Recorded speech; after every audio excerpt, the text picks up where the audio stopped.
Salam jumpa untuk para sahabat, saudara-saudariku yang terkasih dalam Tuhan kita Yesus Kristus. Hari ini gereja merayakan Hari Raya Pentakosta. Dan Hari Raya Pentakosta ini sungguh-sungguh punya peranan cukup penting dalam perjalanan gereja. Mengapa demikian? Karena gereja percaya bahwa Roh Kudus selalu membantu gereja, terutama dalam perjalanan gereja. Roh Kudus adalah menjadi kekuatan, Roh Kudus sebagai penghibur dan pemberi hikmat, Roh Kudus sebagai pemberi karunia, dan buah-buah roh itu sungguh-sungguh dialami.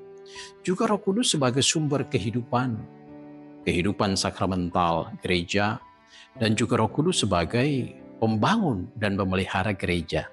Di samping itu, Roh Kudus juga hadir dalam setiap gerak hidup gereja. Gereja mengalami bahwa peranan Roh Kudus sungguh luar biasa. Gereja masih terus bertahan sampai sekarang, apalagi persatuan. Semua orang masuk di dalam persekutuan gereja yang satu, kudus, katolik, dan apostolik. Berasal dari latar belakang yang berbeda, berasal dari negara yang berbeda, berasal dari keluarga-keluarga yang berbeda. Kita melihat sendiri di komunitas-komunitas, gereja-gereja lokal, gereja-gereja di pesisir, di daerah-daerah pelosok, gereja-gereja di kota-kota besar. Di mana-mana semua orang bersatu dari latar belakang yang berbeda. Hanya karena apa? Karena dengan kesatuan iman itu mereka datang dan menyapa sebagai saudara, sebagai sahabat, satu dengan yang lain. Ini sungguh luar biasa. Saya sendiri kalau melihat di mana-mana orang dari latar belakang yang berbeda menyapa sebagai saudara, sahabat, satu dengan yang lain. Bahkan bukan hanya sebatas menyapa, tetapi juga berusaha untuk membangun persaudaraan sejati. Berusaha juga untuk saling membantu satu dengan yang lain. Ini apa yang menggerakkan. Disitulah kita sungguh menyadari peranan Roh Kudus dalam seluruh kehidupan kita.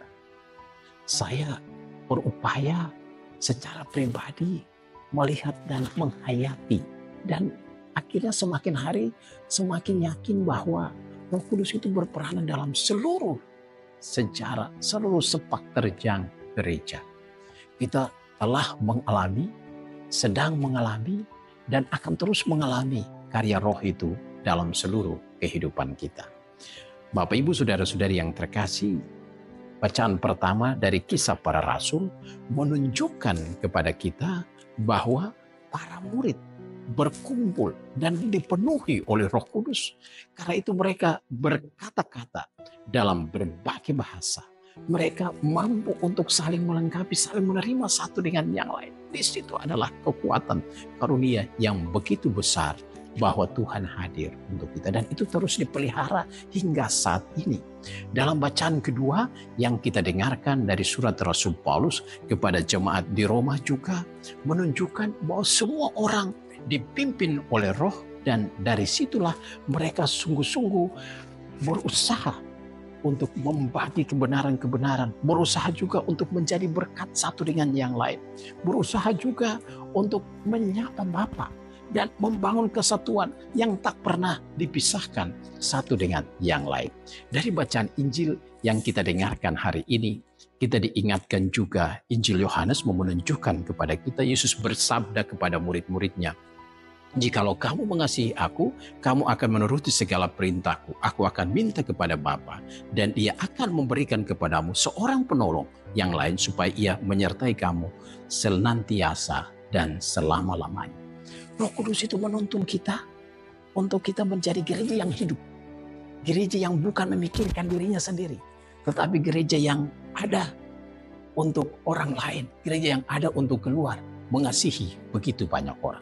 Saya teringat khotbah dari Paus Leo ke-14 pada misa perdananya tanggal 18 Mei. Dia mengatakan, "Saya datang sebagai sahabat, dan mari bersama-sama kita membangun jembatan. Jembatan untuk membangun kesatuan. Jembatan juga untuk memperhatikan mereka yang kurang diperhatikan, mereka yang terpinggirkan." Disitulah kita menyadari gereja yang hidup. di bawah bimbingan Roh Kudus, kita ada untuk menjadi berkat satu dengan yang lain. Selamat merayakan Hari Raya Pentakosta. Yakinlah bahwa saat ini Anda menjadi berkat. Roh Kudus menuntun kita untuk kita berjuang menjadi berkat. Berkat itu dalam seluruh hidup kita, lewat kata-kata kita, lewat perbuatan kita, lewat kesaksian kita. Tuhan memberkati.